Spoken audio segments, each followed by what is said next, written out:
The shameful circus is coming to a conclusion this week over at the state capitol as Governor Walker and the Republican leadership in the legislature is floundering around trying to find a shameful way out of their position on gun safety for Wisconsin. The demands from the people of the state are very clear, and it's obvious that they are incapable of coming to resolution on some very simple introductory precautionary steps that we need and which the public wants. I'm talking about waiting periods. I'm talking about background checks, the ban on assault weapons, and obviously doing something about large magazines and bullets that are armor piercing. In addition, one of the hypocritical highlights of this last week is the embracing of mental health as a solution to this challenge by people who have been undermining health efforts to deal with behavioral issues for much of the last 5 or 6 years. Governor Walker and this Republican leadership in the legislature has fought funding, fought the Affordable Health Care Act, which was designed to bring good, solid behavioral health treatment to the people of our state. Now confronted with the challenge of firearm safety, they are turning to behavioral health and mental health issues as a way of solving this problem.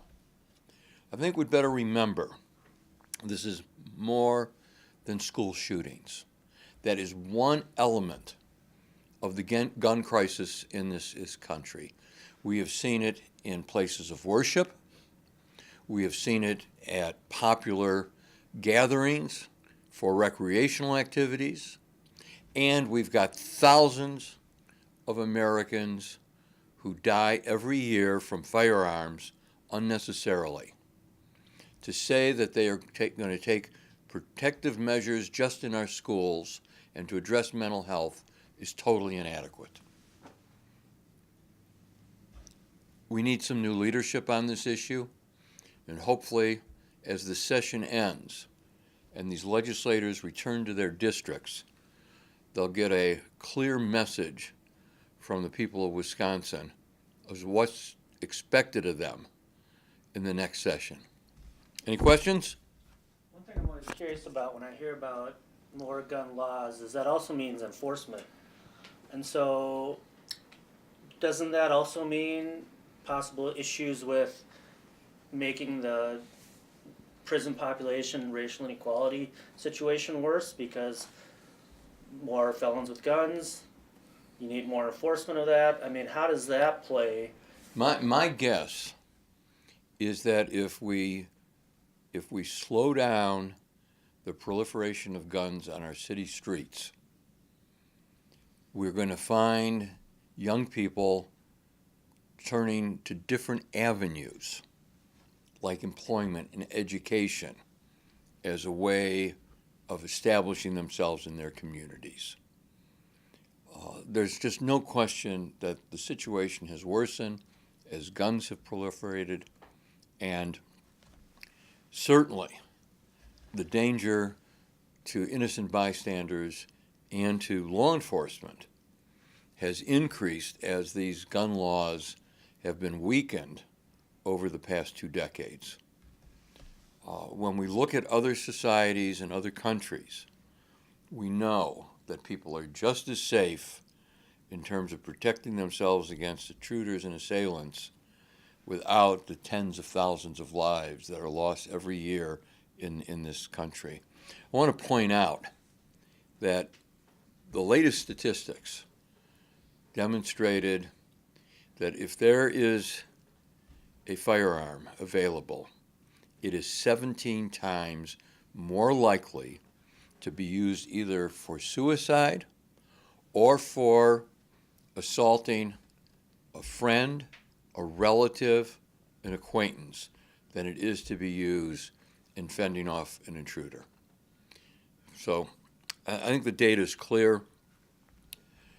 The people of the state are going to speak on this. There's no question about it. Didn't State Senator Kathleen Vinehout, didn't she stand up against the Democratic position on background checks in the state Senate? I believe she did. And so Yes. what, she is a rural district. It's unfortunate, but I think when the legislature comes back, they'll have got a message the next session for both Democrats and Republicans. We want gun safety, and we want it in more than just our schools. We want it in places of worship. We want it in recreational sites. We want it in health facilities. We want it on our streets, in our neighborhoods. Do you think the more rural parts of the state, this message will play in spite of what somebody? I think the rural parts of the state are just as adamant.